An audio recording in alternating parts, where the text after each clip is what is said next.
Sabe aquelas histórias que a gente acha que conhece de cor, de trás pra frente? Muitas vezes são justamente elas que guardam os maiores segredos. Hoje a gente vai revisitar uma das narrativas mais fundamentais de todas para descobrir uma revelação sobre o caráter de Deus que, olha, está escondida bem ali, diante dos nossos olhos. Essa sensação aqui é exatamente o nosso ponto de partida. Porque esse Gênesis 3 não for só sobre um erro e uma punição, e se for, na verdade, uma revelação profunda, cheia de facetas, de quem Deus é. É nisso que a gente vai mergulhar agora. Então, vamos começar pelo primeiro atributo divino que a história nos mostra: a santidade. É muito comum a gente olhar para a reação de Deus aqui e pensar numa bronca, sabe? Mas a verdade é que a santidade é um conceito bem mais ativo e fundamental do que a gente costuma imaginar. Essa é a pergunta-chave. Quando se fala em santidade de Deus, o que isso de fato quer dizer nesse contexto?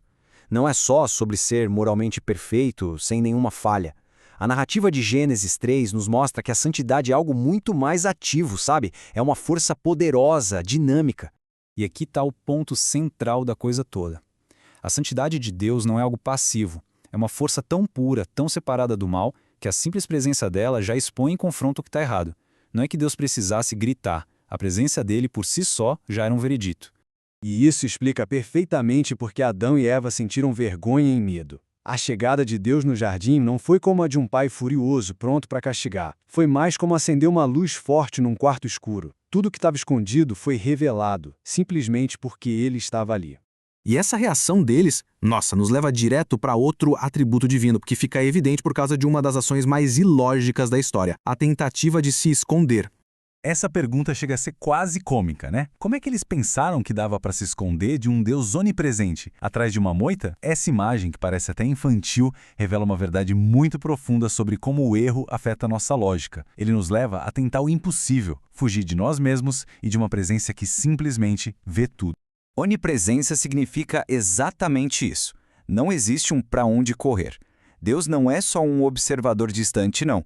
Ele preenche cada centímetro do universo com a totalidade do ser dele.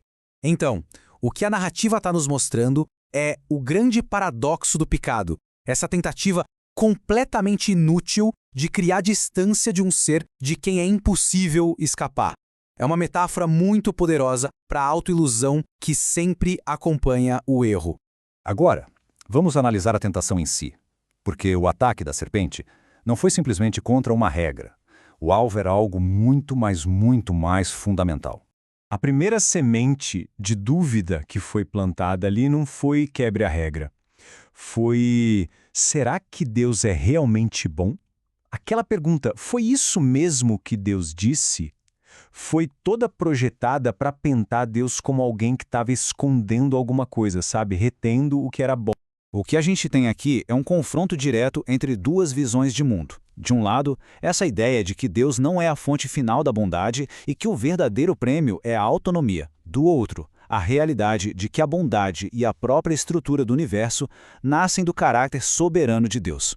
No fundo, a tentação era um convite para uma rebelião cósmica. O desejo de ser como Deus não era sobre ter qualidades divinas, mas sobre tomar o lugar dele, desafiar a soberania dele e se tornar o seu próprio centro moral.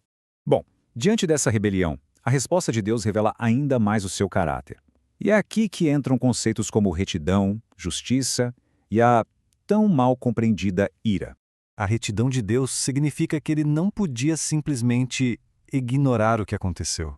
Não por ser um estraga-prazeres, mas porque o caráter dele é o próprio fundamento do que é justo e certo. Se ele ignorasse a injustiça, ele estaria agindo contra a própria natureza dele, sabe? Contra a essência do que é o certo. E isso, redefine o que a gente entende por ira de Deus. Não se trata de um acesso de raiva, de um temperamento instável. É uma oposição santa, apaixonada a tudo aquilo que corrompe e destrói a sua criação que ele tanto ama. É a reação inevitável de um Deus que é perfeitamente bom e santo diante do mal. E bem quando a gente pensa que a história é só sobre consequência, a narrativa dá uma virada espetacular. Vamos ver agora como a misericórdia aparece exatamente onde menos se espera. Parece contraditório, não é mesmo? A imagem que a gente tem na cabeça é de punição, de exílio, mas se olharmos bem de perto para as ações de Deus naquele momento, dá para ver algo completamente inesperado acontecendo. Quando a gente analisa os passos, a lógica muda. Primeiro, Deus poderia ter aniquilado os dois ali mesmo, Mas, em vez disso, ele vai atrás deles. Segundo, ele não os humilha por causa da vergonha, ele providencia uma cobertura. E terceiro, na própria sentença, ele coloca a primeira promessa de redenção da história. E este é, talvez, o detalhe mais impressionante de todos. Para cobrir a vergonha deles, foi preciso derramar sangue. Um animal teve que morrer, e o próprio Deus realiza o primeiro sacrifício, mostrando que a cobertura para o pecado tem um custo, e que ele mesmo está disposto a providenciá-la.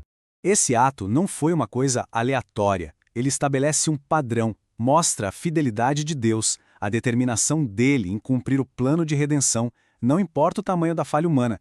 A promessa já estava sendo sinalizada ali, no meio das consequências.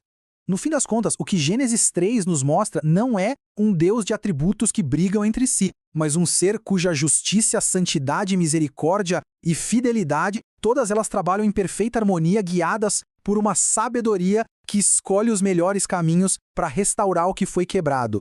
Isso nos leva de volta àquela sensação do começo. É bizarro de lindo, não é?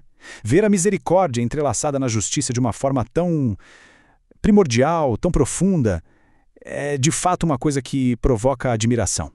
E é essa pergunta que fica no ar. Se uma história tão familiar pode conter tantas camadas de significado sobre o caráter de Deus, quantas outras revelações não estão ali esperando para serem descobertas nas narrativas que a gente acha que já conhece tão bem? Fica aí a reflexão.